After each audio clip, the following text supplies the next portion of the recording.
Hello, mga kamaster, maraming salamat po sa lahat ng tumatangkilik ng Number 1 Supreme Warrior. Paki-follow and subscribe mga master para sa mga susunod pang mga kabanata. Number 1 Supreme Warrior. Kabanata 2681. Ang halagang ito ay wala sa Sky Peak Pavilion. Hindi ba kami matatawa kung tatanggapin namin ang tableta mo? Nagsalita si Master Forest, bagamat matigas at nagngangalit ang mga ngipin. Tiningnan niya si Jackie na para bang mortal na kaaway si Jackie. Walang magawa ang mga labi ni Jackie. Si Master Forest ay kumikilos na parang walang utak, naisip niya sa sarili. Parang may magagawa siya sa sandaling iyon. Si Jackie ay hindi isang taong pipilitin ng iba. Dahil ayaw nila, itinago niya ito para sa sarili niya. Ang mga spirit crystals na makukuha niya ay magiging kanya, kaya kalmadong inilagay ni Jackie ang 3 Suns pills na nilinis niya sa isang kahon bago ito itago sa mustard seed. Noon lang tumingin si Jackie kay Bradley sa likod ni Master Forest. Nanlaki ang mga mata ni Bradley. Malapad ng sandaling iyon habang nakatingin kay Jackie na may komplikadong ekspresyon. Maraming masalimuot na emosyon ang naglalaro sa kanyang isipan sa sandaling iyon, at puot ang pinakakilala. Walang gana si Jackie na makita kung ano ang iniisip ni Bradley sa sandaling iyon. Kung tutuusin, sa kanya, walang halaga si Bradley maliban sa pagkakaroon ng kaunting talento. Ang talagang pinapahalagahan ni Jackie ay ang mga master sa Inner Valley. Kahit talented si Bradley, wala naman siyang kwenta kumpara sa kanila. Mula nang malaman niya ang higit pa tungkol sa Inner Valley, sinisikap ni Jackie na alamin kung anong antas na ang mga alchemist doon. Anuman, si Jackie ay may cheat sa kamay at hindi gaanong inisip ang mga alchemist sa Hestia Continent. Totoo, kailangan niya ng maraming oras at pagsisikap para makuha ang kanyang mga alaala, kaya maaaring hindi niya. Talagang nasa antas ng mga master sa loob ng Inner Valley sa sandaling iyon. Pagkatapos ng lahat, ang Phoenix Valley ay ang core ng Middle Province Alchemist Alliance. Ang Inner Valley ay ang tunay na trump card ng Phoenix Valley, kung saan nagtipon ang mga pinakamahuhusay na alchemist ng Hestia Continent. Bigla na lang. Talagang matatalo kita. Huwag kang mabusog sa sarili mo. Mabangis na sigaw ni Bradley. Parang lalabas ang baga niya sa tiyan niya sa pagsigaw niya. Nakakunot ang noo, si Jackie ay hindi nakaimik, pakiramdam na si Bradley ay sumama kay Master Forest, bumaba sa kabaliwan. Si Jackie ay hindi kailanman nag-abala sa kanya. Sa katunayan, natuwa lang siya nang marinig ang deklarasyon na iyon.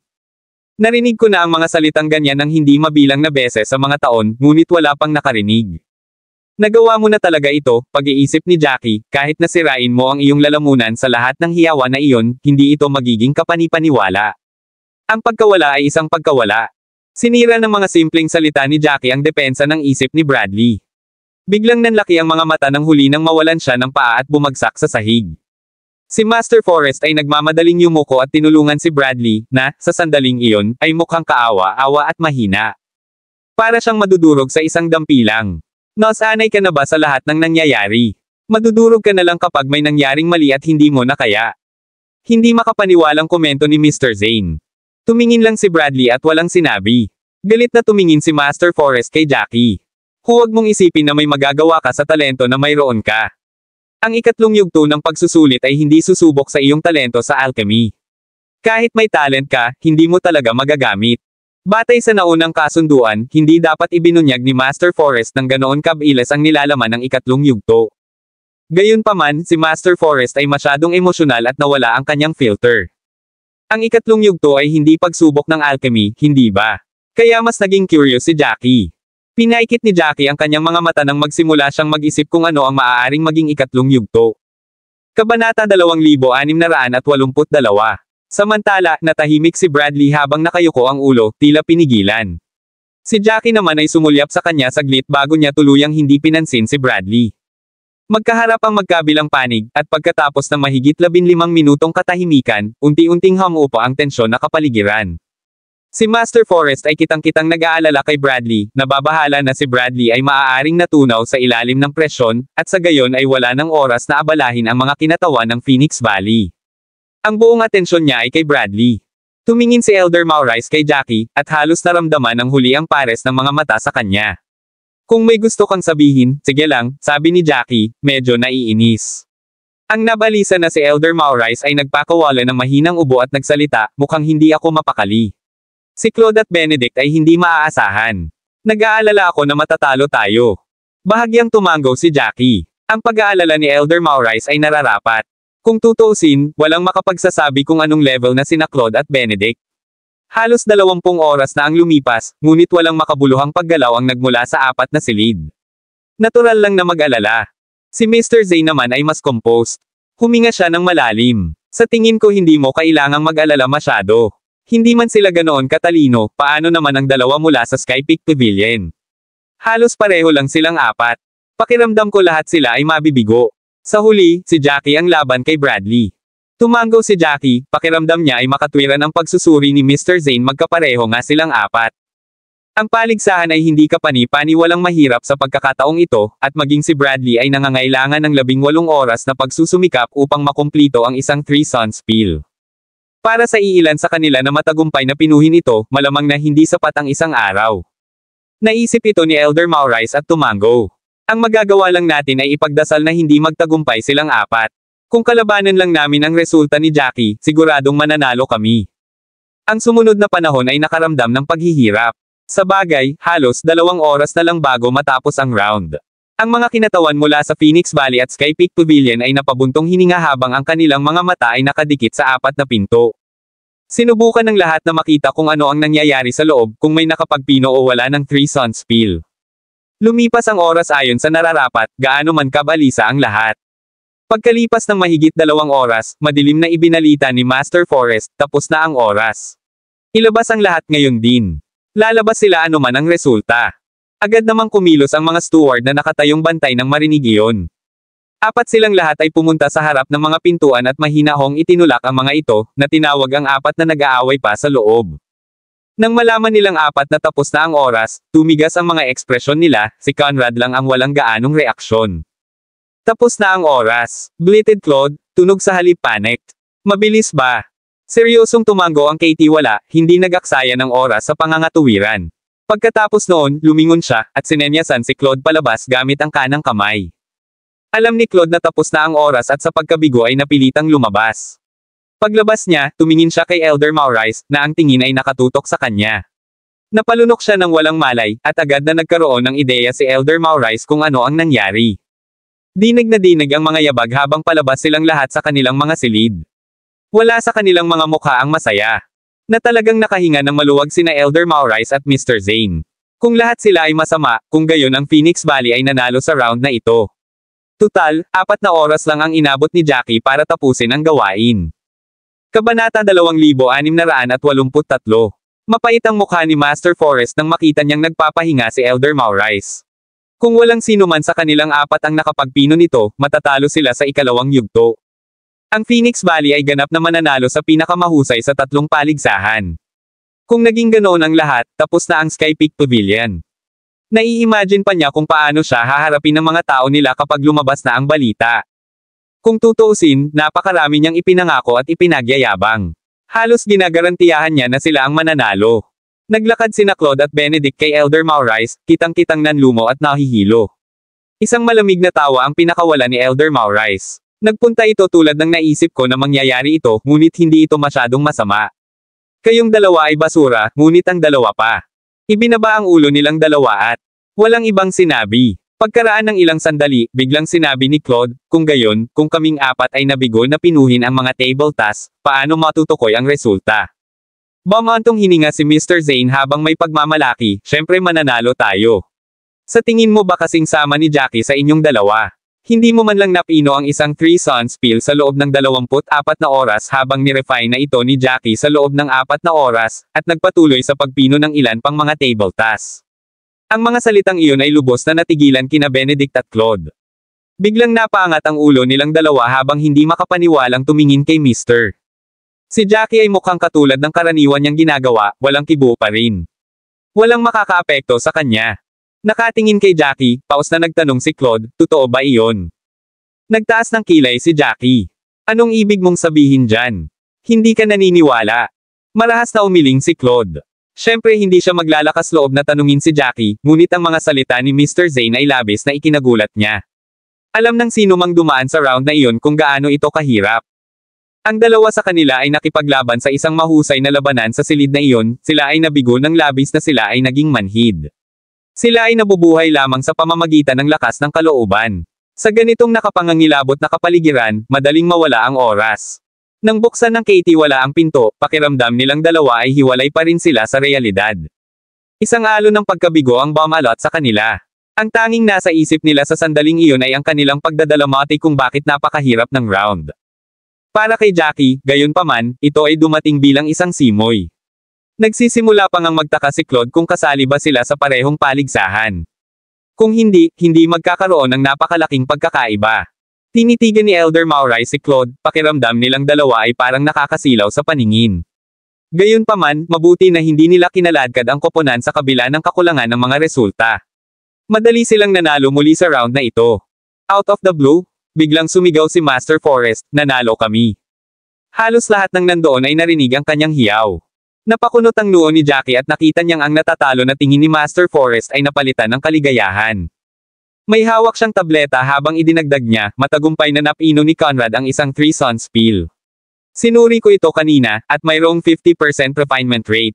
Nang marinig ang ganoong mga salita, agad na sumugod si Elder Maurice at inagaw ang 3-son spiel mula sa kamay ni Master Forrest, kung saan napataas ang kilay ni Master Forrest sa kabastusan. Sa wakas ay nagkaroon ng pagkakataon si Master Forrest na magsabi ng isang bagay. Hinaplos niya ang kanyang baba habang sinasabing, bakit mo inagaw sa akin ang tableta? Sa tingin mo ba nagsisinungaling ako? Kabanata 2684. Ininspeksyon ng mabuti ni Elder Maurice ang 3-son spiel ni Conrad at napansin ang mahinang pil na aura na lumulutang sa paligid nito. Ito ay malinaw na mukhang isang pildores na pinino lang, at iyon ay isang bagay na hindi maaaring pekeng. Bigla siyang tumangala kay Conrad na ng mga sandaling iyon ay may ngiti sa labi, halatang natutuwa sa sarili. Sumugod din si Mr. Zane at ilang beses ding tumingin sa 3-son spiel. Maaaring hindi alchemist si Mr. Zane, ngunit alam niya ang mga pangunahing kaalaman. Kahit na siya ay maaaring sabihin na ang tableta ay ang tunay na deal. Ito ay talagang pinino lamang, at ang gawa ay palpak, halos hindi pumasa sa marka. Malayo ito sa 3-son spiel na pinino ni Jackie. Lumapit si Jackie at kailangan lang ng sulyap para makitang natalo sila sa round na ito. Tila isang siguradong tagumpay para sa Phoenix Valley, ngunit ang mga talahan na yan ay biglang nabaligtad. Halata na hindi talaga ito matatanggap ni Elder Maurice. Kahit nanalo sila sa unang yugto, walang nakakaalam kung matatalo sila sa ikatlong yugto tulad ng ginawa nila sa pangalawa. Sa sandaling iyon, nadama ni Elder Maurice ang hindi kapani-paniwalang salungatan, para siyang itinapon sa malamig na tubig. Sa kabilang banda, nagsimulang matuwa si Master Forrest. Ang una niyang kawalan ng pag-asa ay napawi, at para siyang nakahanap ng bagong dahilan sa buhay. Tapos ka na bang maghanap? Nanalo ba tayo sa round? Wika ni Master Forrest na positibong kumikinang.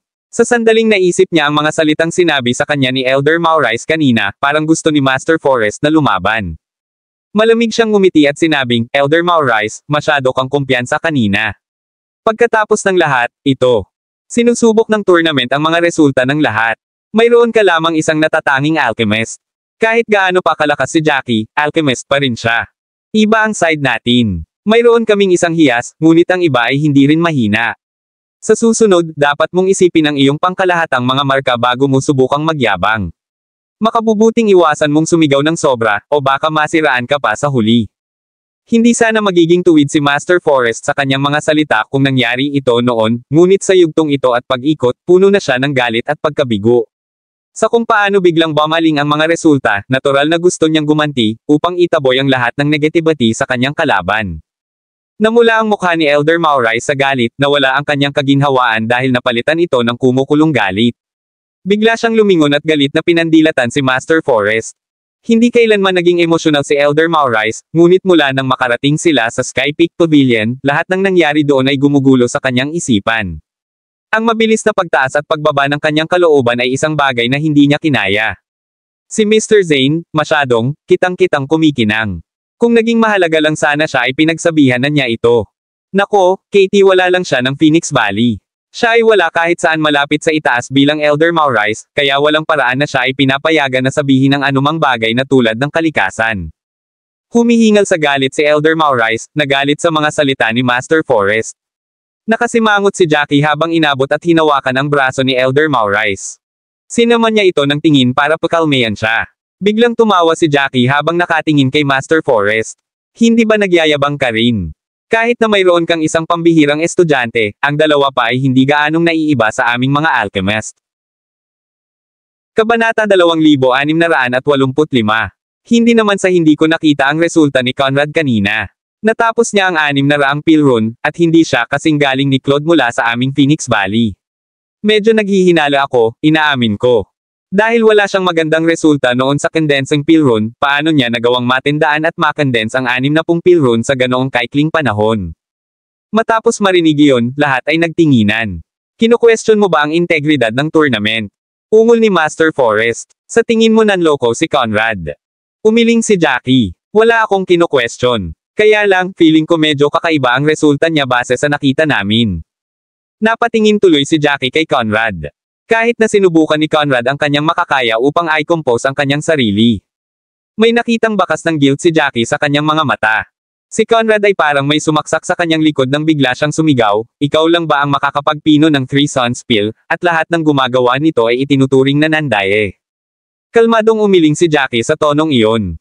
Syempre hindi ko naman sinasadya. Kaya lang, napakasama ng iyong mga resulta sa unang yugto. Kung mayroon kang mga resulta tulad ni Bradley, hindi ako magiging kainahinala.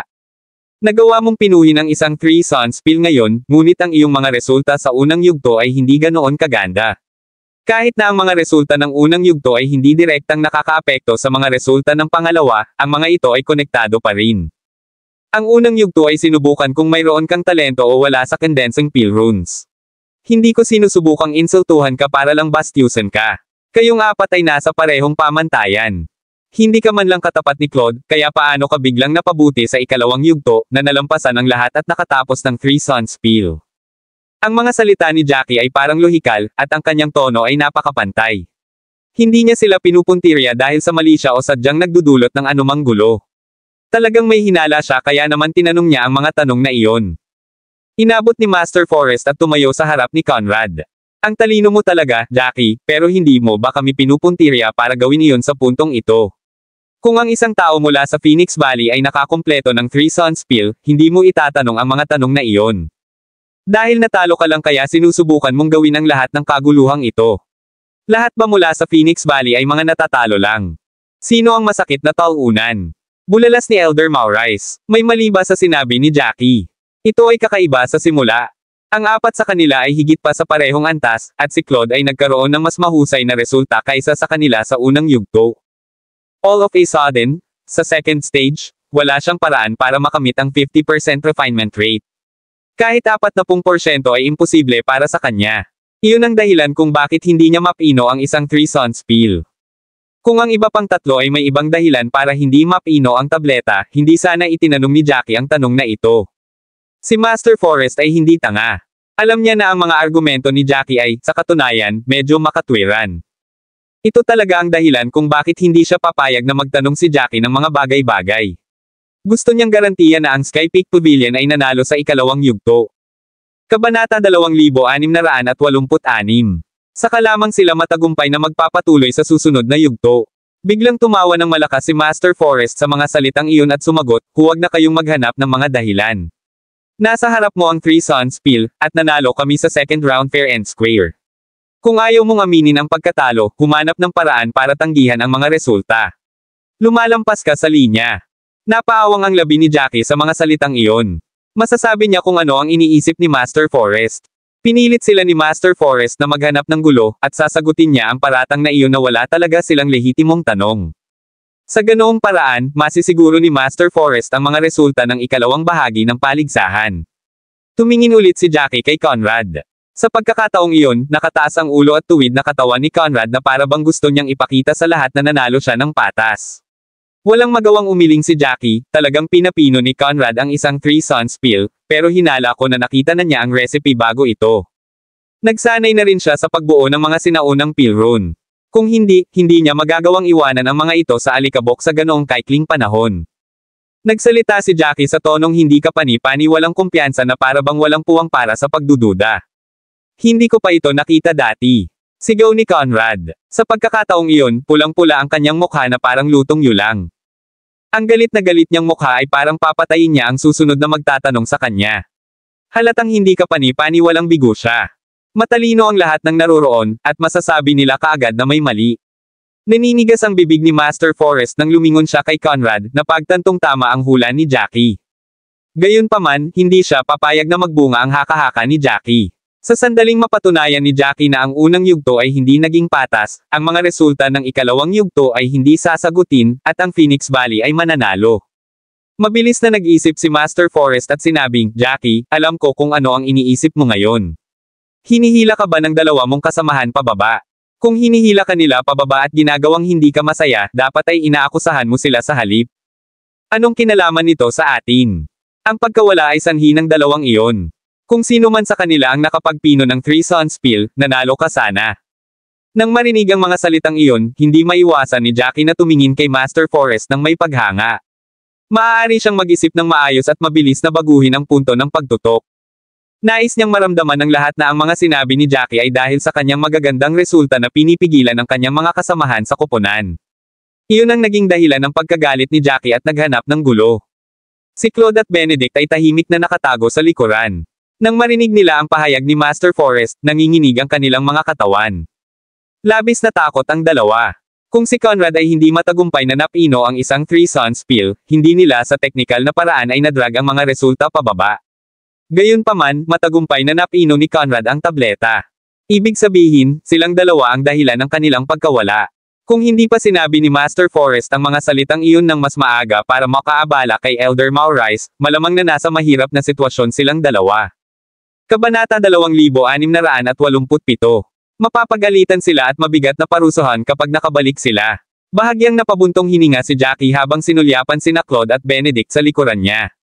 Pareho silang masunuri na maliliit na aso sa sandaling iyon, hindi na nangangahas na magsabi ng kahit ano. Lumingon si Jackie para harapin si Master Forrest at sinabing, huwag mong subukang ilipat ang focus.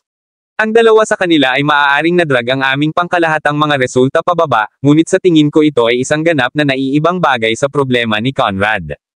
Tumanggi akong maniwala na hindi pa niya nakita ang recipe para sa Three Sons Pill dati. Pinaikit ni Master Forrest ang kanyang mga mata at sumagot, hindi pa nakita ni Conrad ang recipe dati, at hindi ko rin ipinaalam sa kanya ang nilalaman ng pagsusuri. Kung hindi ka naniniwala sa akin, maaari mong tanungin si Elder Maurice. Noong nagsiset kami ng rules para sa tournament, pareho kaming pumirma ng kontrata. Kung lalabag ako sa kontrata, agad akong tatanggihan ng langit at lupa, at ang aking kaluluwa ay mapupunit. Tumanggaw si Jackie, sa palagay ko ay hindi mo nailik ang mga tanong kay Conrad, ngunit tumanggi akong maniwala na hindi pa niya nakita ang recipe para sa Three Sons Pill dati. Dapat ay iginuhit niya ang 60 sinaunang pill rune noon. Kung nagtagumpay man siya o hindi, hindi ko alam. Dahil sa komprontasyon ng dalawang partido, biglang nag-freeze ang kapaligiran sa kanilang paligid. Talagang naipit sila sa isang mahirap na kalagayan. Maaaring nakatitiyak si Jackie na tiyak na nakuha na ni Conrad ang recipe noon pa man, ngunit wala siyang konkretong patunay. Sa pagtingin kay Conrad, walang paraan na sasabihin ni Conrad ang totoo. Dahil iyon ang kaso, ang simpleng pagbabawas ay hindi posibleng mabaligtad ang mga resulta ni Conrad.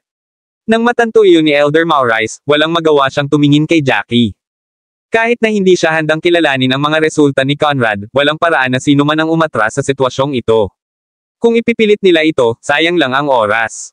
Napabuntong hininga si Elder Maurice habang lumalapit kay Jackie at bumulong, hindi sila aamin. Kalimutan na natin. Tumanggaw si Jackie. Sa totoo lang, bago pa man niya ihayag ang kanyang mga tanong, alam na niya na wala siyang magagawa kung wala siyang ebidensya. Gayunpaman, dinala niya pa rin ang issue. Ito ay para lamang pigilan ang mabilis na pagtaas ng kayabangan ni Master Forrest. Si Master Forrest ay patuloy na mangungutya sa Phoenix Valley kung hindi niya sila biglang tinanong. Nakataas ang isang kilay ni Jackie habang malakas na sinabi, nakatingin ka man o hindi sa recipe ng Three Sons Pill dati, dapat mas kilala mo ang sarili mo, Conrad. Wala akong anumang patunay sa ngayon, kaya natural na hindi ko maibabalik ang iyong mga resulta. Gayunpaman, huwag isipin na ang iyong pagdaraya ay makakatulong sa Sky Peak Pavilion na manalo sa paligsahan na ito. Baka nanalo ka na sa second round, pero may third round pa. Dahil sa sinabi ni Jackie, nakahinga ng maluwag si Master Forrest. Kung tutuusin, nasabi na niya sa reaksyon ni Conrad kanina na nagigilty si Conrad. Kung ipipilit ni Jackie na imbestigahan ang bagay na ito, mabubunyag ang katotohanan. Kung nangyari iyon, nanalo sana ang Phoenix Valley. Dahil nagpasya si Jackie na magpaubaya, sinamantala ni Master Forrest ang pagkakataon na pigilan ang mga bagay-bagay sa kanilang mga landas. Sige, dahil ang resulta ng ikalawang round ay kinikilala ng lahat, huwag na tayong mag-aksaya ng oras at magmadali sa ikatlong round. Isang malamig na buntong hininga ang pinakawalan ni Jackie. Sinulyapan ni Elder Mauray si Master Forrest ng may panghahamak. Kahit na pinayuhan niya si Jackie na sumuko ng mas maaga, si Elder Mauray ay nakakaramdam pa rin ng matinding kaguluhan. Alam niya kung ano ang ikatlong round. Natatakot siya na baka matalo sila sa ikatlong round tulad ng ginawa nila. Kung napunta ka sa Sky Peak Pavilion na nanalo ng 2 round sa 3. Kabanata 2688. Pagkatapos ay wala siyang paliwanag kapag nakabalik siya at tiyak na darating sa kanila ang mga parusa. Ang pag-iisip tungkol doon ay nakadama ng hindi kapani-paniwalang pagkabigo ni Elder Mauray.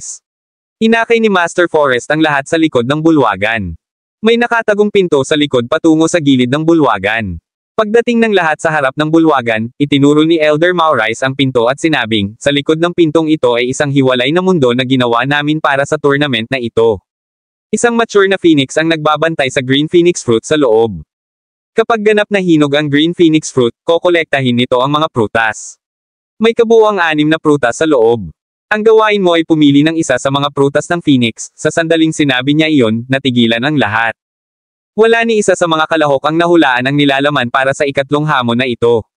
Pagkatapos ng lahat, sila ay mga alchemist na walang gaanong kakayahan sa pakikipaglaban. Nasa Spring Solidifying Realm na ang isang mature na Phoenix. Ang Spring Solidifying Realm beasts ay parang bangungot sa mga alchemist. Ang paghiling sa kanila na kunin ang Green Phoenix Fruit mula sa isang Phoenix ay halos pagpapakamatay. Ang mga Green Phoenix Fruit ay ganap na kayamanan para sa mga Phoenix upang mapataas ang kanilang kapangyarihan. Ang pakikipaglaban sa isang Green Phoenix Fruit ay katumbas ng pananakit sa anak ng Phoenix. Agad na aatake ang Phoenix. Sa kanilang lakas, walang ibang posibilidad. Ang ikatlong round ay halos isang misyon ng pagpapakamatay. Ang 5 iba pang kalahok ay napuno ng kalituhan at pagkabalisa maliban kay Jackie. Ang unang nagpahayag ng tanong ay si Benedict. Ang lakas niya sa early novel drama lang. Yugto ng likas na antas. Sa mata ng isang Spring Solidifying Realm beast, hindi man lang siya maituturing na langgam. Napalunok siya habang sinasabi, ang mga Phoenix ay nasa Spring Solidifying Realm na. Ang pagnanakaw natin sa Green Phoenix Fruit nito ay halos magpakamatay, hindi ba? Mababa ang tingin ni Master Forrest kay Benedict bago siya malamig na sinabi, hindi na kailangang mag-alala tungkol sa iyong buhay. Ang malalakas na mandirigma ay nagtatago sa loob. Sa sandaling nahaharap ka sa isang sitwasyong nagbabanta sa buhay, agad ka nilang ililigtas. Ang tournament na ito ay hindi para subukan ang iyong lakas. Ito ay upang subukan ang iyong katatagan sa harap ng panganib, pati na rin ang iyong akumulasyon ng kaalaman. Kung mayroon kang pareho, tiyak na magtatagumpay ka sa pagkuha ng Green Phoenix Fruit. Kung wala kang pareho, hindi mo ito makukuha kailanman. Dahil sa sinabi ni Master Forrest, namula ang mga mata ni Benedict. Si Elder Mauray kaagad. Nakasimangot at sinabing, sa tingin mo ba hindi namin alam na wala kang lakas? Bilang alchemist, hindi lang talent sa pagpino ng pills ang kailangan mo rin ng mature na pag-iisip. Noon lang makakarating ka ng malayo. Huwag ipagpalagay na ang pagiging isang alchemist ay nangangahulugan na ikaw ay ligtas. Ang isang mahusay na alchemist ay hindi lamang nangangailangan ng tagumpay pagdating sa pagpino ng mga table tasks, kailangan din niyang makilala ang mga mahahalagang materyales. Kung mas mahalaga ang mga materyales, mas malakas ang mga hayop na nagbabantay sa kanila. Hindi rin mapagkakatiwalaan na umasa lang sa mga mandirigma sa pagpili ng mga materyales. Kahit gaano pa sila kalakas, hindi nila makikilala ang mga materyales gaya natin. Nang marinig iyon, agad na naunawaan ni Jackie ang dahilan ng ikatlong yugto ng torneo. Ang una at ikalawang yugto ay upang subukan ang mga kakayahan ng alchemist. Ang ikatlong yugto ay upang subukan ang kanilang kakayahang umangkop. Natural na hindi nila matatalo ang isang Phoenix, kaya kailangan nilang makuha ang Green Phoenix Fruit. Ito ay mangangailangan sa kanila na gamitin ang kanilang mga isip. Kabanata 2689. Tanging isang alchemist na mahusay ang pamasahe sa bawat aspeto ang makakalakad pa sa landas ng alchemy. Tila ang lahat ng 3 round sa paligsahan ay magiging napakahirap. Hindi maiwasan ni Jackie na sumulyap kina Elder Mauray at Master Forrest. Sa sandaling iyon, talagang inaprubahan ni Jackie ang paligsahan, ngunit ang iba ay hindi pareho. Matapos mapagalitan si Benedict, natural na takot ang iba na muling ipahayag ang kanilang mga opinyon. Napilitan silang magreklamo tungkol sa kanilang mga reklamo. Lalong-lalo na si Claude na mas pinapahalagahan ang kanyang katawan kaysa anupaman. Naririnig ni Jackie na nakatayo sa tabi ni Claude ang lahat ng ibinubulong ni Claude. Malungkot na sabi ni Claude, "There's no point testing that anyway. Hindi kami regular na pupunta sa ligaw. Kahit na pumunta ka sa Grandeur Mountain, maraming mandirigma ang susunod sa atin na magbabantay sa atin. Bakit kailangan nating gumawa ng isang bagay na parang pagpapakamatay gaya ng pakikipaglaban sa isang green phoenix fruit na may phoenix? Kahit may mga bantay, laging may pagkakataon na baka masaktan tayo." Walang imak na tumingin si Jackie kay Claude matapos marinig ang mga salitang iyon, ngunit nakayuko si Claude. Ayaw niyang ipahayag ang kanyang sariling opinyon, at hindi rin siya maghihintay ng mahinahon para sa susunod na round. Sa 6 na kalahok doon, tanging sina Jackie at Bradley lang ang tila kalmado. Tumingin si Jackie kay Bradley at napansin niyang hindi ganoon kaganda ang lakas ni Bradley, sa early stage pa lang ng innate level. Walang-wala ang lakas niya kumpara kay Jackie. Higit pa rito, ganap siyang nakatutok sa alchemy, at hindi kailanman nagkaroon ng pagkakataong matuto ng anumang malalakas na diskarte. Sa pagharap sa isang spring solidifying realm beast, magiging napakaswerte ni Bradley kung magtatagal siya ng ilang segundo, lalo pat magkaroon ng pagkakataon. Gayunpaman, nagawa pa rin niyang mapanatili ang isang kalmadong tingin na para bang napaka-confident niya. Tungkol sa pag-ikot, lalong na-curious si Jackie sa reaksyon ni Bradley. Naisip na kaya ni Bradley kung paano haharapin ang problema. Nang maramdaman ang titig ni Jackie, biglang lumingon sa kanya si Bradley. Tugma ang tingin ni Jackie, bigla siyang nagpakawala ng malamig na ngiti. Nagsimula na namang lumabas ang pride sa kanyang katawan. Ipinakita niya kay Jackie kung gaano siya kumpiyansa, na hindi nakapagsalita kay Jackie. Pakiramdam ni Jackie ay sobrang nahuhumaling si Bradley sa pagkatalo sa kanya. Nakita na ni Master Forrest ang lahat ng nangyari. Bigla siyang natawa habang makahulugang sinabi, "Ang tournament na ito ay hindi lang pagsubok sa iyong kakayahan sa alchemy. Kailangan kong ipaalala sa iyo na kahit gaano ka kahusay bago ito, maaaring hindi ka makakamit ng magandang resulta dito. Ang round na ito ay susubok sa iyong utak at kakayahang umangkop. Kahit gaano ka pa kalakas, kailangan mong mag-ingat, kahit na parang binibigyan sila ni Master Forrest ng paalala, walang taong hanggal." Masasabi nilang lahat kung para kanino ang mga salitang iyon. Sinisikap niyang sabihin sa lahat na kahit gaano pa kalakas si Jackie noon, maaaring hindi siya makakuha ng magandang resulta sa pagkakataong ito. Pagkatapos ng lahat, ang sinusubok ay hindi ang kanilang talento bilang isang alchemist. Galit na galit si Elder Maurice ngunit hindi na nagsalita pa. Kung ang torneo ay sumusubok pa rin ng mga kasanayan sa alchemy, si Elder Maurice ay magiging hindi kapani-pani walang kumpiyansa. Sisiguraduhin niyang perpektong resulta ang ibibigay ni Jackie. Gayunpaman, sa pagkakataong ito, ang kakayahang umangkop at kaalaman ay sinusubok. Kahit na alam ni Elder Maurice kung paano magtamo ng tagumpay, wala siyang sinabi. Kabanata 2690. Dahil sa kontratang pinirmahan nila, makakatanggap agad sila ng backlash kapag isiniwalat nila ang sagot, kaya ang tanging nagawa niya ay tahimik na mag-cheer para kay Jackie. Nang walang tumanggi sa pahayag ni Master Forrest, bigla siyang nawala ng interes. Hindi siya mapakali na magpatuloy sa pagsasalita ng walang kaparerekon at inihayag ang mga patakaran para sa susunod na round. Makinig kayong lahat. Kapag nagsimula na ang round, isa-isa kayong papasok. Ano man ang gawin mo, basta makuha mo ang Green Phoenix Fruit, maituturing itong tagumpay. Alinmang panig ang makakakuha ng pinakamaraming Green Phoenix Fruits ang siyang mananalo. Matapos ipahayag ang mga patakaran, walang sino man ang may maluwag na ekspresyon. Si Jackie ay walang pagbubukod, ngunit hindi siya nag-aalala sa kanyang sarili. Kung tutuusin, tiwala siya sa sarili niyang kakayahan. Nag-aalala siya na ang mga resulta ay mauwi sa pangalawang yugto. Kahit gaano pa siya kahusay, wala pa ring silbi. Kung 2 sa 3 tao mula sa Sky Peak Pavilion ang makakakuha ng Green Phoenix Fruit, kung gayon ang lahat ng kanyang ginawa ay masasayang. Lumingon si Jackie kay Claude at Benedict. Ang kanilang mga emosyon ay nakasulat sa kanilang mga mukha. Kung tutuusin, kinaladkad na nila ang koponan pababa sa ikalawang yugto. Kung maulit ito sa ikatlong yugto, walang magandang kahihinatnan ang naghihintay sa kanila. Buti sana kung parusahan lang sila, pwede pa silang makick out kung mas mabigat ang parusa. Baka hindi na sila makahanap ng ibang lugar na magtitirahan sa kanila kung masisipa sila sa Phoenix Valley. Habang iniisip nila iyon, mas lalo silang nag-aalala. Lalong lumubog din ang kanilang kalooban. Napakaputla ni Claude na tila kagagaling lang sa hindi kapani-pani walang sakit. Sa sandaling iyon, nagdurusa siya sa loob, ngunit wala siyang magagawa. Akala ng dalawa ay si Jackie ang hihila sa kanila pababa. Kung ang dahilan kung bakit sila nawala ay si Jackie, kahit na sila ay parusahan, hindi ito malupit. Gayunpaman, ang sitwasyon ay ganap na nabaligtad, at sila ay malapit ng mabaliw.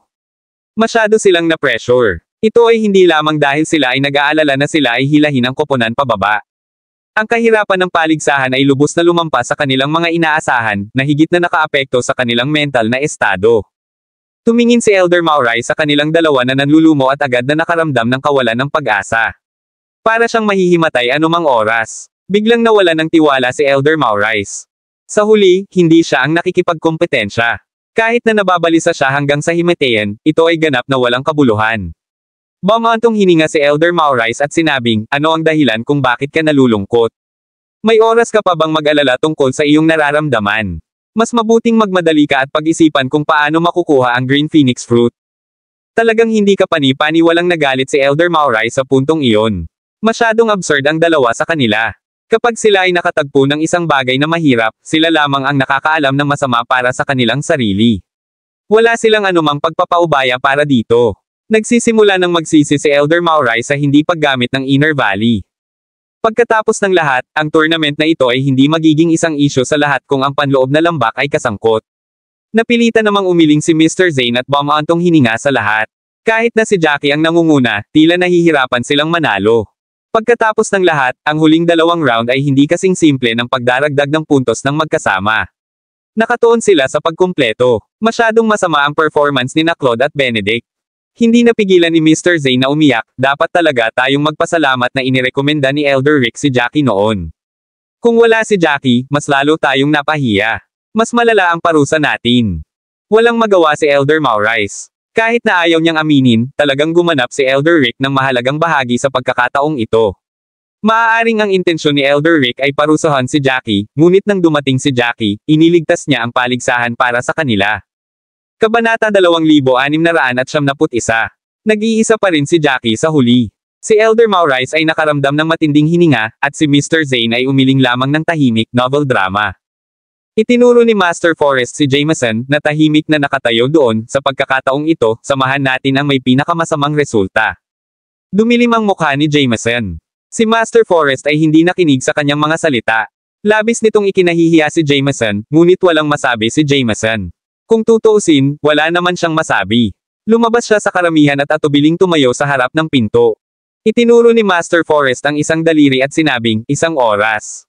Ang bawat isa ay may 1 oras. Kung hindi mo ito mapamahalaan sa loob ng 1 oras, o tuluyang masugitan ng Phoenix, maituturing kang bigo. Intindihin. Lahat ay tame time na tumango. Nakataas ang kilay ni Master Forrest habang diretsyong sinabi, bakit hindi ka pa pumasok? Walang kwenta ang makipagdaldalan. Sa 3 kalahok mula sa Sky Peak Valley, si Jameson ang nagsagawa ng pinakamasama. Si Master Forrest ay natural na hindi ganoon kataas ang tingin sa kanya. Walang magawa ang mga labi ni Jameson. Itinulak niya ang pinto at pumasok sa loob. Nang mabuksan ang pinto, nakita ng lahat ng mga kalahok ang eksena sa loob. Dapat may illusory array sa loob dahil ang nakita nila ay isang malaking kapatagan.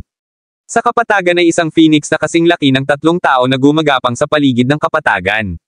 Sa tabi ng phoenix ay may 6 na green phoenix fruits. Pagkatapos ng pinto, sarado, hindi na sila makakita. Pagkatapos nilang mag-iwas ng tingin ay lalo silang nakaramdam ng pangamba. Si Jackie ang pinakatahimik na tao doon. Nakita niya ang Phoenix kanina, at ang Phoenix ay nasa maagang yugto ng Spring Solidifying Stage na naging kaginhawaan para sa kanya. Sa ilang mga tao, ang oras ay oras lamang para makipag-chat. Gayunpaman, hindi nila matalakay ang kanilang mga diskarte, kaya napilitan sila sa ilang walang kabuluhang paksa, tulad ng mga salita ng pampatibay loob. Dahil si Conrad ang naging susi sa Sky Peak Pavilion sa pagbabalik tanaw at pagkapanalo sa huling karapatan, ang saloobin ni Master Forrest sa kanya ay bumuti ng ilang beses. Huwag kang masyadong kabahan mamaya. Kung mas kinakabahan ka, mas madali para sa iyo na magkamali. Kailangan mong pakalmayan ang iyong sarili, malumanay na sabi ni Master Forrest. Tumango si Conrad doon, at tinapik-tapik ang kanyang dibdib bilang pag-asa, huwag kang mag-alala, gagawa ako ng mabuti. Tiyak na hindi kita hihilahin pababa. Nakaisip na ako ng plano, siguradong kukuha ako ng Green Phoenix Fruit. Kung mas kumpiyansa si Conrad, mas nag-aalala ang Phoenix Valley. Naninigas ang mukha ni Elder Mauray. Kung talagang nakuha ni Conrad ang isang Green Phoenix Fruit, matatalo na naman sila. Kailangan nilang magbayad ng maraming mapagkukunan. Ito ang magiging pinakamasamang resulta. Pagbalik nila, baka hindi na siya matanda. Tumingin si Elder Mauray habang nanginginig pa rin sina Claude at Benedict. Hindi sila nagtataglay ng anumang anyo ng kagitingan, lalo pa ang tiwala. Ang pagtingin lamang sa kanila ay naging sanhi ng pag-iral ng galit ni Elder Maurice. Kabanata 2672. Anong ginagawa niyong dalawa? Sa simula, hindi ba kayong dalawa ay puno ng kumpiyansa at pangako? Pakiramdam mo ay talagang mananalo ka, at ininsulto mo si Jackie sa pagkaladkad sa inyong dalawa pababa. Bakit iba ka ngayon? Nasaan ang katapangan mo? Ipatawag ang lahat ng ito ngayon din. Masyadong nagalit si Elder Maurice, at kitang-kita ang kanyang init ng ulo sa mga salitang iyon. Si Mr. Zane at Jackie ay tumingin kay Elder Maurice nang walang magawa, pakiramdam na ginagawa ni Elder Maurice ang eksaktong kabaligtaran ng gusto niya. Gaano man siya kagalit noong mga oras na iyon, hindi niya ito dapat binibigkas sa sandaling iyon. Kung tutuusin, papasok na sila sa bahagi ng torneo na magdedetermina ng kanilang tagumpay. Kahit anong sabihin niya sa sandaling iyon ay para lang sa pagpapakawala. Kahit na ayaw magsalita ni Jackie sa sandaling iyon, napilitan siyang humakbang. Hinailan niya ang braso ni Elder Maurice at sinabing, Elder, mangyaring huwag kang magalit. Walang kabuluhan ang galit ngayon. Naglakad siya paarap at tumayo sa harap ni Claude at Benedict. Si Jackie ay hindi kapani-pani walang nadismaya sa kanilang dalawa. Sa bagay, ang yabang nilang dalawa noon pa man ay kalabanan siya sa bawat pagliko. Gayunpaman, hindi ito ang oras para isipin iyon. Kung patuloy nilang pahihintulutan silang dalawa na umikot pababa, maaaring makaapekto ito sa mga resulta ng ikatlong yugto. Ayaw talagang hilahin pababa ni Jackie. Bahagya siyang umubo at gumaan ang tono, alam kong pressure kayong dalawa ngayon, pero kailangan mong malaman kung gaano ito kahalaga. Kung ang dalawa sa inyo ay patuloy na hahayaan ang inyong mental na kalagayan na bumaba sa Dallas Days at matatalo sa huli, alam na alam ninyong dalawa kung anong uri ng mga kahihinatnan. Kakaharapin mo. Hindi na ito ang oras para magkasalungat. Ipatawag ang lahat ng iyong tapang. Kahit na ang huling resulta ay hindi magiging perpekto, sinubukan mo man lang. Bang! Sa sandaling iyon, isang malakas na ingay ang narinig mula sa pinto, dahilan upang mapahinto ni Jackie ang kanyang motivational speech. Napatingin ang lahat sa pintuan. Sa isang sandali, si Jameson ay kinaladkad palabas ng dalawang katiwala ng Skypeak Sovereign. Ang mga mata ni Jameson ay kalahating nakapikit, at siya ay patuloy na umuungol. Marami siyang sugat sa katawan, at puno ng dugo ang braso niya. Kung hindi siya karga-karga ng dalawang diakono, hindi rin siya makakatayo. Sa sandaling makita nila ang kalagayan ni Jameson, lahat ng mga kalahok ay nagpakawala ng panginginig. Iyon ay medyo walang katotohanan, ngunit kahit na hindi pumasok ng ganoon katagal, talagang nasugatan si Jameson sa ganoong antas.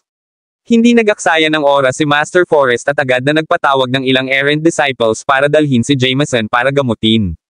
Nang makita ng lahat na ini-escort si Jameson, hindi sila ganoon kaganda. Hindi sila nakikiramay kay Jameson, ngunit sa halip, ito ay dahil sila mismo ang makakaharap sa parehong senaryo. Batay sa mga resulta, ang susunod ay si Benedict. Napalunok ng ilang beses si Benedict habang patuloy na lumilipad ang kanyang mga mata. Hindi mabilang na mga pag-iisip ang umiikot sa kanyang isipan, at nagkaroon pa siya ng gana na sumuko sa paligsahan. Sinaway ni Elder Maurice, huwag kang mag-isip ng masama. Ito ay halos iyong turn. Kailangan mong gawin ang iyong makakaya. Kung talagang kusa kang matalo sa round na ito, sasabihin ko kaagad sa master ng lambak. Huwag mo nang isipin ang pag-alis dito nang hindi nasaktan. Novel drama. Nanginig ang buong katawan ni Benedict dahil doon, at halos maiyak na siya. Muling nagseryoso ang mood habang ang mga tingin ni Master Forrest ay tumama sa lahat, hindi nagsasabi ng anumang hindi kailangan, susunod. Benedict, pumasok ka sa loob at tandaan mo, 1 oras ka lang. Kabanata 2673. Huminga ng malalim si Benedict habang tahimik na tinatapakan ang kanyang mga paa. Ibinigay niya ang anumang mga salita ng protesta. Kailangan pa rin niyang pumasok sa huli, at papagalitin lang siya kung ipagpatuloy niya ang pagkaladkad ng mga bagay-bagay. Naglakad siya sa harap ng pinto na namumula ang mga mata. Nang itinulak niya ang pinto, sa pangkalahatan ay nagkaroon siya ng desisyon na mamatay. Nang makita ng lahat ang pagsara ng pinto, lumubog ang kanilang kalooban. Maging si Conrad, na punong-puno ng espiritu, ay itinikom ang kanyang bibig habang nakatingin sa pinto na may salungat na ekspresyon. Naniniwala siya na lahat ng pumasok sa pintong iyon ay may kanya-kanyang plano. Pagkatapos ng lahat, imposibleng kunin ito sa pamamagitan ng puwersa. Sa pamamagitan lamang ng pag-asa sa mga pukana at pandaraya ay magagawa nila ang anuman. Gayunpaman, walang nagtitiwala na magtatagumpay ang kanilang mga plano. Lumipas ang oras, at makalipas ang halos kalahating oras, may gumagalaw na naman sa likod ng pinto. Lumabas si Benedict sabay hawak sa braso niya. Kahit na hindi niya kailangan ng sinumang tumulong sa kanya, nasugatan pa rin siya sa maraming lugar. Nang makalabas ay napaungol si Benedict, hindi man lang ako ng ahas na lumapit. Sa kabutihang palad, ang Phoenix ay pinipigilan ng isang kadena, o hindi ako magkakaroon ng pagkakataon na lumabas. Sa sinabi niyang iyon, mas lalong lumubog ang mood ng lahat. Gayunpaman, nakataas ang isang kilay ni Jackie. Kanina pa curious si Jackie. Dahil ito ay isang spring solidifying realm beast, tiyak na aatake ito ng malupit kung magagalit ito. Kahit na naka-cart out si Jameson na natatakpan ng mabibigat na pinsala ang katawan, hindi siya namatay. Pakiramdam ni Jackie ay magkakaroon sila ng isang bali o dalawang paa kahit na sila ay nailigtas, ngunit ang kalagayan ni Jameson ay mas mabuti kaysa sa inaasahan ni Jackie. Higit pa rito, ang mga pinsala ni Benedict ay nagdulot kay Jackie na maging mas sigurado na ang Phoenix ay pinaghihigpitan sa anumang paraan. Kung hindi, silang dalawa. Makakalabas lang sana ng mas mabigat na sugat. Kung ang mga natatanging kadena ay naghihigpit sa Phoenix, dapat talaga itong ligtas. Sa katotohanan, hindi na kailangang magtanong tungkol sa mga resulta. Siguradong hindi rin nakakuha ng prutas si Benedict. Napabuntong hininga si Elder Maurice. Kahit wala siyang inaasahan, medyo nadismaya pa rin siya nang makitang nakabalik talaga si Benedict na walang dala. Ang sumunod na pumasok ay si Claude. Sa sandaling iyon, si Claude ay hindi kapani-paniwalang tensyonado, tila malapit ng mag-snap anumang oras. Pakiramdam niya ay may malaking bato sa kanyang balikat, anumang oras ay lapidin siya. Gayunpaman, gaano man kalubha ang kanyang pag-iisip, kailangan pa rin niyang pumasok. Kung babalik din siya na walang dala, tiyak na sisubog si Elder Maurice. Bago siya pumasok, biglang hinawakan ni Elder Maurice ang braso ni Claude at sinabing, "Makinig ka rito, bawal kang mabaigo sa pagkakataong ito." Biglang nanlaki ang mata ni Claude na parang maiiyak na. Sa sandaling iyon, nawala na ang lahat ng kumpiyansa niya pagkatapos ng huling dalawang round.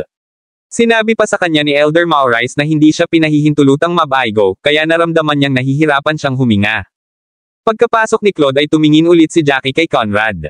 Sa totoo lang, hindi rin gaanong naniniwala si Jackie kay Claude. Sa simula pa lang, confident lang ang lalaking iyon. Walang paraan na matatalo niya ang isang Phoenix sa kanyang kakarampot na katalinuhan. Malamang na masasaktan din siya tulad ni Jameson. Kung natalo si Claude, si Jackie lang ang mananatili. Kung nagawa ni Conrad ang hindi inaasahang panalo tulad ng noong ikalawang yugto, tapos na sila. Talagang nag-aalala si Jackie sa sandaling iyon. Ganoon din ang nararamdaman ni na Elder Maurice at Mr. Zane. Nag-aalala silang tatlo sa pinto. Gusto talaga nilang makita kung anong klaseng plano ang nasa isip ni Claude at kung may pag-asa ba siyang manalo. Kabanata 2694. Si Master Forrest ay nasa magandang kalagayan sa sandaling iyon. Nagsimula pa nga siyang makakita muli ng pag-asa para sa tagumpay. Akala nila ay titiyakin ni Jackie na ang Phoenix Valley ay magkakaroon ng napakataas na tsansa na manalo, ngunit walang sino man ang umaasa na ang dalawa maliban kay Jackie ay magiging mabigat na pasanin. Nauwi sa pagkakaroon nila ng pagkakataong manalo. Si Master Forrest ay tahimik na naghihintay sa simula, ngunit lalo siyang nasasabik habang iniisip niya ito. Hindi niya maiwasang tumingin kay Elder Maurice at sabihin, "Elder Maurice, dapat marami kang alam tungkol sa sarili mong mga alchemist. Sa tingin mo ba ay makukuha ni Claude ang Green Phoenix Fruit?" Alam ni Elder Maurice na labis na nasisiyahan si Master Forrest, ngunit hindi siya maaaring manahimik na lamang dahil ito ay magmumukha sa kanya na kinakabahan. Bahagya siyang ngumuso at sumagot, "Alam ko ang tungkol sa sarili kong mga alchemist, ngunit hindi ang alchemy ang sinusubok sa pagkakataong ito. Sinasabi mo ba sa akin na nakikita mo kung ano ang mangyayari?" Nang marinig iyon, napangiti si Master Forrest, "Kaya ko talaga. Siguradong makakakuha si Bradley ng Green Phoenix Fruit. Kung tungkol kay Conrad, dapat kaya niya rin." Malinaw na hindi sigurado si Master Forrest kung mananalo si Conrad, ngunit sinabi pa rin niya ito sa determinasyon. Medyo nawala ng imek si Elder Maurice dahil doon. Ang lahat ay naghintay para sa mga resulta. Ang mga resulta ni Claude ay hindi kapani-paniwalang mahalaga. Kung matagumpay niyang nakuha ang isang Green Phoenix Fruit, tiyak ang tagumpay ng Phoenix Valley. Ang Phoenix Valley at Sky Peak Pavilion ay may panalo bawat isa sa ilalim ng kanilang mga sinturon, kaya ang ikatlong yugto ay mahalaga sa pagtukoy ng mananalo. Kahit sinubukan ng lahat na kontrolin ang kanilang emosyon, hindi pa rin nila naitago ang kanilang kaba. Matapos manalo sa ikalawang yugto, muling sumikat ang dating napawi na sigasig ni Master Forrest. Para siyang papailang lang sa langit habang paulit-ulit na binibigkas ang mga hindi kanais-nais na salita. Gayunpaman, itinulak na niya ang lahat ng emosyong iyon. Nakatitig lang siya sa pinto sa paghihintay, sabik na naghihintay sa resulta. Marahil dahil masyado ng tense ang atmosphere, o baka dahil pakiramdam niya ay hindi siya pinapansin, ngunit biglang sumigaw si Jameson, Master Forrest, huwag kang mag-alala. Walang paraan na makakakuha siya ng Green Phoenix Fruit. Tingnan mo na lang kung paano siya pumasok. Wala naman talaga siyang plano. Tiyak na gagawa ako ng mas mahusay kaysa sa kanya. Noong second round, mas maganda ang resulta ko kaysa sa kanya. Magiging pareho ang ikatlong round. Pagkatapos niyang sabihin iyon, itinuwid ni Jameson ang kanyang likod na para bang walang makakatalo sa kanya sa kontinente ng Hestia. Napatingin ang lahat kay Jameson nang sabihin niya ang mga katagang iyon. Bahagyang kumunot ang noo ni Jackie, masyado nang natutuwa ang lalaking iyon sa sarili niya. Mula nang manalo siya sa ikalawang yugto, hinayaan na niya itong mapunta sa kanyang ulo. Nagawa pa niyang sabihin ang isang bagay na parang bulag na kumpiyansa. Tiningnan ni Elder Mauray si Conrad na may asero na mukha, pinipigilan ang pagnanais na sumugod at sampelan siya. Kumunot ang noo ni Mr. Zane, gustong-gustong kutsain si Conrad, pero sa huli ay walang sinabi. Napatingin si Master Forrest kay Conrad. Naramdaman niya ang parehong paraan tulad ng iba, na hinayaan ni Conrad na mapunta ito sa kanyang ulo. Gayunpaman, ang pagkakaroon ng kumpiyansa ay isang magandang bagay, at maaaring talagang may perpektong plano si Conrad para makuha ang Green Phoenix Fruit. Dahil doon sa isip, inabot ni Master Forrest at tinapik si Conrad sa balikat, buti naman ganito ka-confident, pero kailangan mong mag-ingat. Kahit na naplano mo na ang lahat, kailangan mong kumilos ng maingat at huwag magkamali. Ang mga salitang iyon ay pakinggan, ngunit naramdaman ni Conrad na sinasabi iyon ni Master Forrest dahil hindi siya ganoon katiwala sa kanya. Puno ng kumpiyansa si Conrad sa sandaling iyon, kaya natural siyang magalit nang maramdaman niyang minamaliit siya ni Elder Mauray. Kabanata 2675. Bahagyang itinaas ni Conrad ang kanyang ulo at sinabing, mag-iingat talaga ako, hindi mo kailangang mag-alala. Walang magkakamali, siguradong makukuha ko ang Green Phoenix Fruit. Ang aking plano ay perpekto. Kung tutuusin, ang Phoenix ay tinatali ng isang kadena. Ang kailangan ko lang gawin ay... Hindi na natapos ni Conrad ang kanyang mga salita nang pigilan siya ni Master Forrest, shut up. Hindi mo maaaring labagin ang mga patakaran tulad nito. Kahit na naisip mo na ang lahat ng iyong mga plano, hindi mo ito maisisiwalat ng maaga at makakaapekto sa mga resulta ng iba. Naninigas ang mukha ni Conrad, na pagtantong nadulas siya ng kaunti. Sa kabutihang palad, pinigilan siya ni Master Forrest, kung hindi, ibinunyag niya talaga ang kanyang mga plano. Kung narinig ng ibang tao ang kanyang plano at sinunod ito ng naaayon, lahat ay makakakuha ng kanilang mga kamay sa prutas. Nagmamadaling tumango si Conrad, tama ka. Habang sinasabi niya iyon ay may kumikinang sa mga mata ni Conrad. Punong-puno siya ng kumpiyansa na para bang kahit anong problema ay hindi siya mahihirapang harapin. Walang imik ang mga labi ni Master Forrest. Pakiramdam niya ay sobrang kumpiyansa si Conrad ng mga sandaling iyon. Kung hindi pa niya pinigilan si Conrad kanina, talagang binitawan na ni Conrad ang lahat. Gayunpaman, napakasaya ni Master Forrest sa kasalukuyang estado ni Conrad, at medyo mas kumpiyansa siya. Hindi siya gaanong kumpiyansa kay Conrad noong ikalawang yugto, ngunit napatunayan ni Conrad ang kanyang mga kakayahan sa kanyang mga kasanayan. Binago nito ang pananaw ni Master Forrest kay Conrad. Kahit na hindi siya nakaimik ni Conrad, hindi nito binago ang tiwala niya kay Conrad. Kung ikukumpara sa kalmadong saloobin ni Master Forrest, si Elder Mauray ay nasa ibang kalagayan. Nakakunot ang mga kilay ni Elder Mauray sa sandaling iyon, ang kanyang kalooban ay nasa pinakamababang punto. Ang kanyang mga mata ay patuloy na nakatutok kay Conrad. Sari-saring pag-iisip ang pumasok sa kanyang isipan. Ang mas kumpiyansa si Conrad, mas masama ang pakiramdam niya. Pagkatapos ng lahat, si Conrad ay naging pangunahing kadahilanan sa ikalawang yugto. Kung hindi pinino ni Conrad ang isang Three Sons Spiel, ang pangalawang yugto ay sa kanila na. Kung tutuusin, masyadong mahusay ang pagganap ni Jackie. Gayunpaman, nagawa ni Conrad na ibalik ang mga talahanayan sa pinakahuling sandali. Sa sobrang tiwala ni Conrad, nagsimulang mag-alala si Elder Mauray. Nag-aalala siya na ang mga resulta ay mauwi sa pangalawang yugto, at mabaligtad dahil kay Conrad. Kahit gaano pa kaganda ang naging resulta ni Jackie, wala itong silbi. Lalong nag-alala si Elder Mauray habang iniisip niya ito. Hindi lang si Elder Mauray ang nakadama ng ganoon. Maging si Mr. Zane ay nakatingin kay Conrad ng may pag-aalala. Sa sandaling iyon, pakiramdam niya ay si Conrad ay isang ticking time bomb na maaaring sumabog anumang oras. Pagkatapos, ang Phoenix Valley ay hindi makakakuha ng anumang mga pakinabang. Bumulong si Mr. Zane sa pag-aalala, sa tingin mo ba magiging ganoon ka-perpekto ang plano niya? Tamang-tama para makuha ang Green Phoenix Fruit. Napabuntong hininga si Elder Maurice habang walang magawa, kahit na mukhang nagyayabang lang ang brat na ito, hindi tayo makakagawa ng anumang conclusion sa ngayon. Kabanata 2676. Napabuntong hininga si Elder Maurice habang nagpatuloy, kung tutuusin, nanalo siya sa ikalawang yugto para sa Sky Peak Pavilion. Hindi ko alam kung may kakayahan ba talaga ang batang ito. Walang magawang umiling si Mr. Zane at sumagot, kahit na ang core ng stage na ito ay hindi alchemy, pakiramdam ko hindi natin mababawasan ang brat na ito. Kailangan nating umasa kay Claude para makakuha ng magandang resulta. Saka lang tayo magkakaroon ng pag-asa na manalo sa tournament na ito. Tumango si Elder Maurice at nagpakawala ng isang mapait na ngiti, hindi nagsasalita. Ang sumunod ay kakaibang katahimikan sa pagitan ng lahat. Hindi rin nagsasalita si Jackie sa buong oras. Tahimik lang siyang nakatayo sa lugar na parang walang makakaapekto sa kanya. Minsang lumipas ang isang oras, parang walang gumagalaw sa likod ng pinto.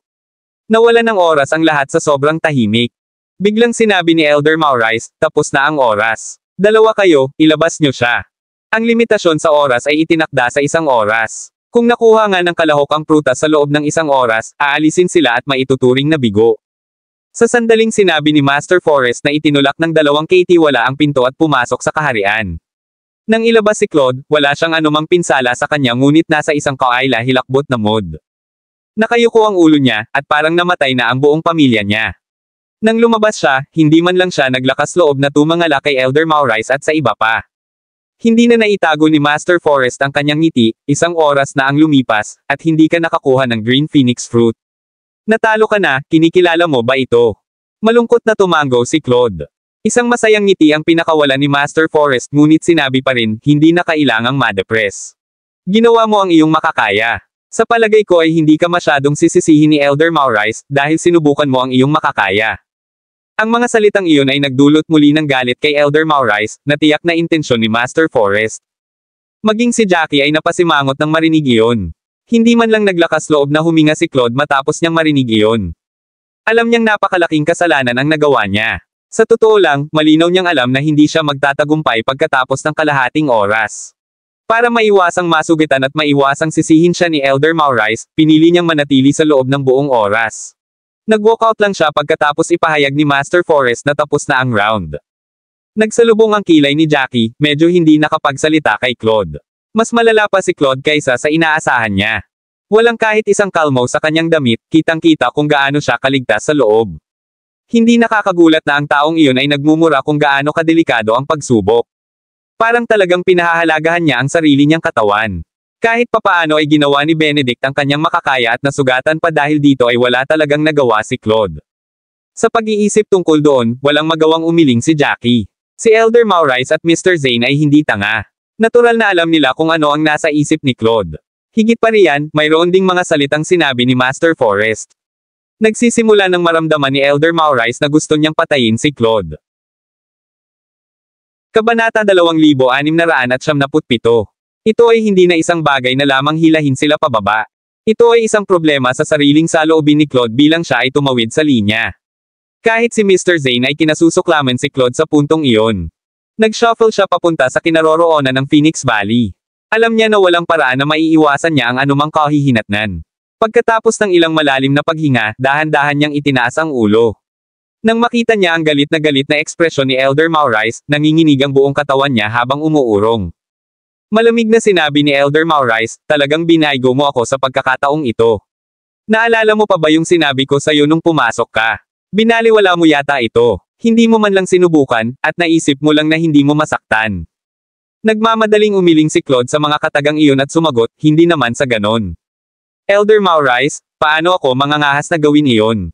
Ginawa ko na ang best ko. Sinubukan ko ang lahat ng posibleng plano, ngunit walang silbi. Nasa maagang yugto pa lang ako ng likas na antas, paano ako maglalakas loob na tumayo laban sa isang spring solidifying realm beast? Sinubukan kong gamitin ang aking katalinuhan. Hindi ko alam kung paano nasugatan ang iba. Tiyak na nagkamali sila sa isang lugar. Hindi naman ako na-injured dahil maingat ako. Iyon ay kung paano ako lumabas na hindi nagalaw ng Spring Solidifying Realm Beast. Habang sinasabi niya iyon, nagsimulang mamuo ang mga luha sa mga mata ni Claude. Parang maiiyak si Claude kung tatanungin pa siya. Jackie pursed his lips helplessly, feeling like Claude thought everyone else was stupid. Pakiramdam niya ay siya lang ang matalino. Mas mabuti na sana kung wala siyang sinabi, ngunit ginawa niyang Elder. Lalong nagalit si Maurice pagkatapos niyang gawin. Walang plano si Elder Maurice na magsabi ng anumang bagay na hindi kasiya siya sa simula. Pagkatapos ng lahat, hindi lang Phoenix Valley ang nagtipon doon, kundi pati na rin ang Sky Peak Pavilion. Kung masyado siyang masasabi ay pagtatawanan lang siya. Gayunpaman, si Claude ay nagdagdag ng langis sa apoy sa puntong iyon, hindi iniisip ang kanyang mga pagkakamali. Sinusubukan pa niyang maghanap ng mga dahilan, kaya natural na galit si Elder Maurice. Bakit ka nagmamadaling ipagtanggol ang sarili mo pagkatapos mong lumabas? Sa tingin mo ba lahat tayo ay tanga? Alam mo sa sarili mo ang ginawa mo. Kung talagang naglagay ka sa trabaho, hindi ka nag-walkout nang hindi nasaktan. Nang marinig iyon, mas lalo pang nalungkot si Claude nang sumagot siya, ginawa ko talaga ang lahat ng aking makakaya, ngunit hindi ito pagsubok ng aking mga kakayahan sa alchemy, ngunit ang aking kakayahang umangkop. Ginawa ko ang aking makakaya at hindi makuha ang mga resultang gusto mo. Naging maingat talaga ako, at iyon ang dahilan kung bakit hindi ako nasugatan. Hindi dahil hindi ako nagsusumikap. Nadama ni Elder Maurice na ang paliwanag na iyon ay hindi sapat na nakakumbinsi. Kahit na nabigo si Benedict kanina, hindi gaanong nagalit si Elder Maurice. May problema kasi talaga si Claude. Hindi tanga si Master Forest, natural na alam niya ang iniisip ni Claude. Bilang isang taga Sky Peak Pavilion, mas naging ganoon si Claude, mas masaya siya. Nakakunot ang noo ni Master Forest habang may pag-aalalang tingin na sinabi niya, masasabi ko na talagang ginawa mo ang iyong makakaya. Kung hindi, lalabas ka na sana noon pa. Hindi ka sana nagtagal doon ng 1 oras. Dahil ginagawa mo ang iyong makakaya kaya't nagtrabaho ka hanggang sa huling sandali. Nang marinig iyon, agad na tumango si Claude habang nagpapasalamat na tumingin kay Master Forest, tama si Master Forest. Kung hindi ko ginagawa ang lahat, hindi ako magtatagal doon. Dahil marami akong sinusubukang gawin, kaya lumaban ako hanggang sa huling sandali. Kabanata 2678. Biglang natahimik si Jackie sa narinig niya. Claude was really acting as the pinnacle of stupidity. Akala ba niya ay sinusubukan siyang tulungan ni Master Forest?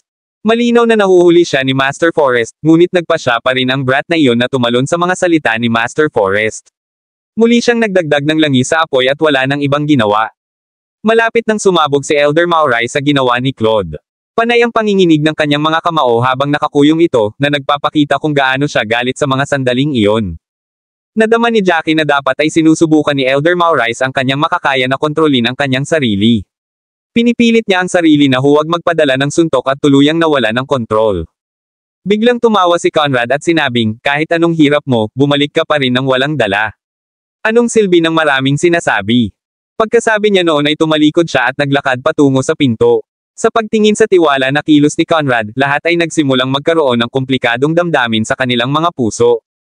Pagkatapos buksan ni Conrad ang pinto, lumingon siya para mag-flash ng confident na ngiti sa lahat. Nang makita niya ang masalimuot na ekspresyon sa mukha ng mga taga Phoenix Valley, bumuti ang mood ni Conrad. Pagkatapos noon, isinara niya ang pinto, at lumamig ang kapaligiran. Huminga ng malalim si Jackie at tumingin sa hindi pa rin nakatiis na si Claude, at mas lalong hindi nakaimik. Panay ang galaw ng mga mata ni Claude. Halata na sinusubukan pa rin niyang linisin ang kanyang pangalan at iwaksi ang lahat ng responsibilidad. Para mapigilan si Elder Maurice na sumabog at mawalan ng kontrol, hindi napigilan ni Jackie ang sarili na umahan. Sabi mo sinubukan mo lahat ng paraan. Tiyak na may mga mapanganib na plano sa mga iyon. Kung kinuha mo ang panganib, natural na makakatagpo ka ng panganib. Mayroong hindi ka pani-paniwalang malalakas na mandirigma sa paligid mo upang pigilan ka pa rin na mamatay. Gayunpaman, malinis at buo pa rin ang iyong mga damit. Ibig sabihin wala ka talagang ginawa.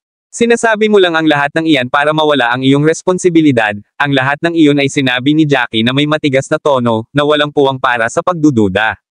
Gayunpaman, marahas pa ring umiling si Claude, hindi sumasang-ayon sa sinabi ni Jackie. Hindi naman talaga ako na-injured kasi maingat ako. Alam kong napakalakas mo. Sa mga tuntunin ng alchemy, iniwan mo kami sa alikabok. Gayunpaman, ang ikatlong round ay hindi tungkol sa pagsubok ng alchemy sa lahat. Nakatuon ito sa iyong kakayahang umangkop at kaalaman. Ito ay isang bagay na sinabi ni Master Forest. Huwag mong isipin na ikaw ay mananalo sa ikatlong round lamang dahil ikaw ay isang mahusay na alchemist. Lalong namula ang mga mata ni Claude habang sinasabi iyon. Siya ay hindi ka pani-paniwalang emosyonal. Sa sandaling iyon, ginagawa ni Claude ang lahat para maiwasan ang pananagutan. Ayaw niyang masugitan pero ayaw din niyang sisihin. Talagang ayaw niyang maparusahan dahil sa pagkaladkad sa koponan pababa. Ang mga salita ni Jackie ay hindi kapani-paniwalang tumpak kanina. Kung umamin siya, siguradong masama ito sa kanya mamaya. Walang magawa ang mga labi ni Jackie, pakiramdam ni Claude ay hindi kumikilos na parang alchemist ng Phoenix Valley. Sa halip, siya ay kumikilos tulad ng isang alchemist mula sa Sky Peak Valley, sinusubukang magdulot ng problema sa Phoenix Valley. Labis na nagalit si Jackie sa mga salitang iyon, lalo pa sina Elder Maurice at Mr. Zane. Ang mga salita ni Claude ay sinusubukan lamang na suruan si Jackie. Para kina Elder Maurice at Mr. Zane, si Jackie ay hindi lamang ang kanilang stabilizing factor, ngunit ang pinakamalaking pagkakataon para sa kanila na magbago. Kabanata 2699. Siya ang nagbigay ng pag-asa sa kanilang dalawa. Ang mga salita ni Claude ay karaniwang tinatanggihan ang pag-asa nilang dalawa. Paano ito masisira ni na Mr. Zane at Elder Maurice? Maging si Mr. Zane ay hindi napigil ang ipikit ang kanyang mga mata at sinabi sa mahinang boses, mas mabuti pang bantayan mo ang iyong bibig. Dahil lang sa masama ang iyong mga resulta at hindi mo ginawa ang iyong makakaya, sinusubukan mo ring suruan si Jackie. Kung wala si Jackie, natalo na tayo, salamat sa hindi magandang resulta. How dare you question him? Desperado na si Claude ng mga sandaling iyon. Hindi na gumagana ang mga naunang pagbabante ni Jackie. Isa lang ang nasa isip niya sa sandaling iyon na alisin sa sarili ang lahat ng sisihin. Huminga siya ng malalim at bahagyang nilakasan ang boses, tama ka. Kung hindi dahil kay Jackie, talo na tayo. Pero hindi lang natin masasabing magiging maganda siya sa third round dahil lang sa naunang dalawa. Nasabi ko na dati, isa siyang napakahusay na alchemist, ngunit hindi ito pagsubok ng kasanayang alchemy. Paano kung isa siyang talentadong alchemist? Wala akong masyadong alam, pero may alam akong mabuti. Matagal na siyang wala sa Phoenix Valley at hindi pa siya nakakapunta sa bundok ng Grandeur kasama ang mga gwardya. Tiyak na wala siyang kinakailangang pangunahing kaalaman. Dahil wala siyang alam at hindi pa napunta sa mundo, paano niya makukuha ang Green Phoenix Fruit? Itikom mo ang iyong bibig. Nagsisimula ng tumulo ang mga ugat ni Elder Maurice. Halos buong lakas niyang sinigawan si Claude. Tuluyan ng inilantad ni Claude si Jackie sa sandaling iyon. Nabanggit pa niya noong pumasok si Jackie sa Phoenix Valley. Hindi maiwasan ng grupo ng Sky Peak Pavilion na ma-curious at maghinala doon. Na-curious sila kung kailan pumasok si Jackie sa Phoenix Valley at naghinala sa katotohanang napakagaling niya kahit na hindi siya nakapunta doon ng ganoon katagal. Pagkatapos ng lahat, gaano man katalino ang isang tao, hindi magiging ganoon kalakas ang isang tao nang hindi dumaan sa sistematikong paglaki. Gayunpaman, ang mga kakayahan ni Jackie ay higit pa sa 5 alchemist. Kahit na ang iba pang 5 alchemist ay hindi gaanong kahanga-hanga maliban kay Bradley, maaari pa rin silang ituring na mga nangungunang alchemist. Kung hindi, hindi sila mapipiling lumahok sa isang mahalagang paligsahan. Lahat sila ay mga master, ngunit hindi nila nagawang makipag-away sa harap ni Jackie. Ang mga salita ni Claude ay nagdulot ng pagkamausisa sa lahat. Galit na galit si Elder Maurice kaya lalakad na sana siya at sasampalin si Claude ng ilang beses. Maging si Benedict na tahimik na nakahawak sa kanyang braso sa gilid ay hindi maiwasang mapatingin kay Claude ng walang imak. Pakiramdam ni Benedict parang nabaliw na si Claude. Kung hindi, hindi niya sinabi ang lahat ng iyon. Siya ay halos naghuhukay ng kanal para sa kanyang sarili. Siguradong mas lalo siyang mapaparusahan kapag bumalik siya. Talagang tinutulungan niya ang mga tagalabas. Gayunpaman, tila hindi napagtanto ni Claude kung gaano kakilakilabot ang mga bagay na sinabi niya. Patuloy siyang sumigaw, mali ba ako? Maaaring malakas siya, ngunit ang pangatlong round ay hindi siya mahusay. Hindi pa siya nakakapunta sa kung saan matatagpuan ang mga hayop upang mangolekta ng mga materyales. Hindi niya malalaman ang mga pangunahing kaalaman at gawi. Kung hindi niya alam, paano niya makukuha ang Green Phoenix Fruit sa Phoenix? Hindi tulad ng hindi mo alam kung ano ang sinusubok. Kabanata 2700. Malapit nang mabaliw si Elder Maurice. Muli siyang sumigaw, let me say this one more time, mabuti pang tumahimik ka na lang. Kapag nagsalita ka pa, papatayin kita. Hindi nagbibiro si Elder Maurice sa puntong iyon. Kung ipinagpatuloy ni Claude ang pagsasalita ng ganoon, may gagawin talaga siya kay Claude, kahit nasaan sila. Kahit napatayin ni Elder Maurice si Claude, ang iba ay hindi magsasabi ng kahit ano. Pagkatapos ng lahat, si Claude ay isang alchemist ng Phoenix Valley. Biglang nagising si Claude sa mga salitang iyon. Nanlamig ang kanyang gulugod, at agad niyang itinikom ang kanyang bibig. Gayunpaman, dahil wala siyang sinabi, hindi ito nangangahulugan na ang usapin ay lumipas na. Pagkatapos ng ilang katahimikan, biglang sinabi ni Bradley, tatalo ka talaga. Sinabi niya iyon sa paraang walang katotohanan na para bang nagsasabi siya ng totoo. Hindi naiwasang tumangala si Jackie kay Bradley at napansin niyang nasa kanya rin ang tingin ni Bradley. Nagkasalubong ang tingin nilang dalawa. Sabi ni Jackie sa pagka-exasperation, hindi pa rin lumabas ang mga resulta. Hindi ko alam kung saan ka nakakuha ng lakas ng loob para sabihing mananalo ka. Natawa si Bradley nang hindi niya pinansin ang akusasyon ni Jackie at sumagot, hindi makukuha ng 4 na piraso ng basura ang Green Phoenix Fruits. Sa huli, sa ating dalawa. Sinabi iyon ni Bradley sa napakatigas na tono. Medyo hindi nakaimik si Jackie, pero halos sumasang-ayon siya sa sinabi ni Bradley. Gayunpaman, alam ni Jackie na sinabi iyon ni Bradley dahil ayaw niyang ikumpara ang sarili sa iba kundi si Jackie lang. Kumunat ang noo ni Master Forrest habang malungkot na nakatingin kay Bradley. Si Conrad, na kanyang inaasahan, ay kasalukuyang nasa kaharian. Ang mga salita ni Bradley ay malinaw na itinapon si Conrad bilang isang piraso ng basura rin. Si Bradley ay ganap na hindi pinansin ang lahat. Nagulat si Claude at Benedict. Ito ang unang pagkakataon na tinawag silang basura. Hindi man maikukumpara ang dalawa sa grupong iyon, wala pa rin silang malapit sa basura. Gayunpaman, gaano man kalungkot ang dalawa sa kanila, hindi sila nang ahas na magsalita ng kahit ano sa sandaling iyon. Kung tutuusin, mas mataas ang resulta ni Bradley sa kanila. Bahagyang umubo si Master Forrest at sinabing, ang mga salitang iyon ay tiyak na lumampas sa linya. Hindi ako sumasang-ayon sa iyong pagsusuri sa iba, ngunit dapat gawin ni Conrad ng tama. Masungit na sagot ni Bradley dito, kahit gaano kahusay ang pagganap ng isang basura, gaano kahusay ang makukuha nila. Nagkataon lang na nagpakita siya ng talento sa ikalawang yugto. Nakalimutan mo na ba kung gaano kalubha ang ginawa niya sa unang yugto? Ang basura ay basura. Kahit magaling sila minsan, basura pa rin sila. Umasim ang mukha ni Master Forrest sa mga salitang iyon. Ito ang unang pagkakataon na binaril siya ng ganoon. Si Bradley ay bihirang nagpahayag ng kanyang mga opinyon, at kadalasan ay may mukha ng kawalang interes. Walang inaasahan na sasabihin niya ang lahat ng iyon. Isang ungol ang pinakawalan ni Bradley bago siya tumangala at tumuutok kay Jackie. The third match has always been a battle between the two of us. Kahit na maganda ang ginawa mo sa naunang 2 round, siguradong hindi mo na ako matatalo sa pagkakataong ito. Grabe matatalo ka. Habang sinasabi niya iyon, may malamig na tono ang boses ni Bradley. Napakunot ng noo si Jackie, pakiramdam niya ay medyo nabaliw si Bradley. Maraming salamat mga kamaster sa walang sawang pagsusubaybay, isang like, share, and subscribe naman dyan mga kamaster. Abangan ang susunod pang mga kabanata.